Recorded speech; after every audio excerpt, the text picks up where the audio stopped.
Shalom, Bapak Ibu yang dikasihi Tuhan, selamat malam. Kembali lagi kita masuk dalam perenungan firman Tuhan.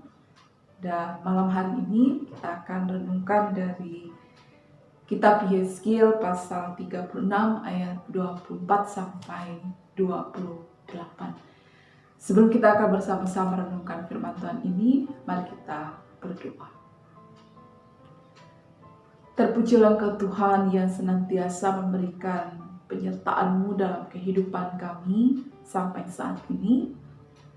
Terpuji Engkau Tuhan yang kini kembali memberikan kesempatan bagi kami untuk merenungkan firman-Mu yang menjadi dasar bagi kami dalam menjalani kehidupan sebagai orang percaya. Kini kami datang kepada Tuhan memohon hikmat pengertian dalam perenungan firman Tuhan, sehingga melalui pengertian tersebut kami boleh hidup di dalam kehendak-Mu. Di dalam nama Tuhan Yesus Kristus kami berdoa. Amin. Bapak Ibu yang saya kasih dalam Tuhan kita Yesus Kristus, perenungan firman pada malam hari ini saya ajak kita dengan satu tema, yakni pembaharuan kita di dalam Kristus. Kalau dari perikop firman Tuhan bagi kita pada malam hari ini, yakni pembaharuan Israel. Maka saya mengajak perenungan firman Tuhan ini bagi kita, yakni pembaharuan kita di dalam Kristus. Bapak Ibu yang saya kasihi, Allah yang kita kenal bukanlah Allah yang tinggal diam ketika melihat umatnya dalam penderitaan atau ketika melihat namanya dicemarkan di tengah-tengah umatnya. Nah, apa yang terjadi dalam kehidupan umat Israel dikatakan dalam nas ini, ketika nama Tuhan tidak kudus lagi di antara mereka, maka Tuhan kemudian turun tangan untuk bekerja. Nah, apa yang dilakukan oleh Allah ini menunjukkan bahwa Ia setia terhadap janjinya. Ketika Ia menginginkan bangsa pilihan, di mana di antara mereka lah namanya kudus, maka itu pun harus selalu terjaga. Nah, oleh karena itu, maka Allah kemudian datang ke tengah-tengah umatnya untuk membaharui mereka. Nah, pembaharuan terhadap Israel ini sungguh membawa rasa syukur kepada Tuhan, di mana Ia ingin namanya tetap kudus di tengah-tengah umat pilihannya. Ditegaskan bagi kita bahwa dalam ayat 22 dikatakan sebagai penjelasan bagi kita bahwa beginilah firman Tuhan Allah, bukan karena kamu aku bertindak, hai kaum Israel, tetapi karena namaku yang kudus yang kamu najiskan di tengah bangsa-bangsa di mana kamu datang. Jadi Allah ingin supaya Ia tetap kudus di antara bangsa-bangsa, terlebih bagi umat pilihan pada saat itu. Sehingga Ia kemudian melakukan pembaharuan terhadap Israel. Begitu juga dengan kehidupan kita. Sebagai orang-orang percaya, Tuhan tidak ingin namanya cemar oleh karena kehidupan kita. Allah tidak ingin namanya tidak kudus oleh karena perbuatan kita. Sehingga Ia datang dengan penuh kemurahan kasih-Nya membaharui hidup kita, sehingga namanya tetap kudus melalui dan diam dalam kehidupan kita. Ia akan mentahirkan kita diuraikan dalam nas ini, Ia akan memberikan hati yang baru. Ia akan menjauhkan hati yang keras, namun Ia akan memberikan hati yang taat. Dan ini yang dikehendaki oleh Tuhan ada dalam kehidupan kita.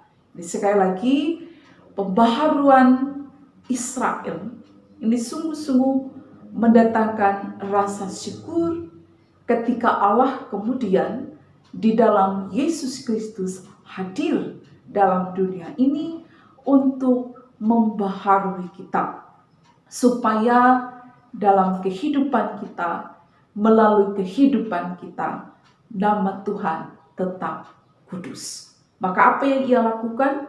Ia akan memberikan hati yang baru bagi kita. Ia akan menjauhkan hati yang keras. Ia akan memberikan hati yang taat kepadanya. Nah, Bapak Ibu yang saya kasihi dalam Tuhan kita Yesus Kristus, bersyukurlah kepada Allah yang di dalam Yesus Kristus hadir dalam kehidupan kita untuk membawa pembaharuan, sehingga melalui hidup kita nama Tuhan dimuliakan. Melalui hidup kita nama Tuhan dipuji. Melalui hidup kita orang dapat mengenal kebenaran dan mereka bersyukur kepada Tuhan. Bapak Ibu yang saya kasihi dalam Tuhan kita Yesus Kristus, sekali lagi pembaharuan kepada Israel ini bukan karena mereka, namun karena nama Allah yang dinajiskan oleh karena hidup mereka, bahkan di antara bangsa-bangsa. Maka Allah harus memulihkan keadaan tersebut. Namanya harus tetap kudus, namanya tidak boleh dinajiskan di tengah-tengah umat, terlebih sebagai bangsa pilihan. Mari melalui kehidupan kita menjaga nama Tuhan tetap kudus melalui perbuatan kita, perkataan kita, pikiran kita, menjaga nama Tuhan tetap senantiasa dipuji, dipermuliakan. Biar firman Tuhan ini mengingatkan kita supaya hidup kita pun kudus, karena Allah adalah kudus. Sebagaimana Ia katakan, kuduslah kamu sebab aku kudus. Tuhan memberkati kita. Amin. Bapak Ibu yang saya kasih dalam Tuhan kita Yesus Kristus, mari kita tunduk kepala, kita menaikkan doa kepada Tuhan, kita berdoa. Bapa, terima kasih atas firman-Mu yang boleh kami renungkan pada malam hari ini, yang mengingatkan kami supaya nama Tuhan tidak dicemarkan melalui kehidupan, perbuatan, perkataan, ataupun pikiran kami. Terima kasih Tuhan, ketika Engkau memberi hati yang baru bagi kami, sehingga Tuhan tinggal diam, bertahta dalam kehidupan kami. Nama-Mu tetap kudus, dan kami pun tetap kudus sebagaimana yang Tuhan kehendaki. Mampunkan kami ya Tuhan, supaya kami boleh menjaga nama Tuhan tetap kudus, sehingga dipuji, dimuliakan. Dan pada akhirnya melalui hidup kami, orang pun boleh memuliakan Tuhan, bahkan mengenal Tuhan secara pribadi. Kami mengucap syukur atas firman Tuhan ini, di mana kehidupan kami boleh dibaharui melalui Yesus Kristus yang datang ke dalam dunia ini. Terpujilah Engkau ya Tuhan. Dalam nama Tuhan Yesus Kristus kami berdoa. Amin.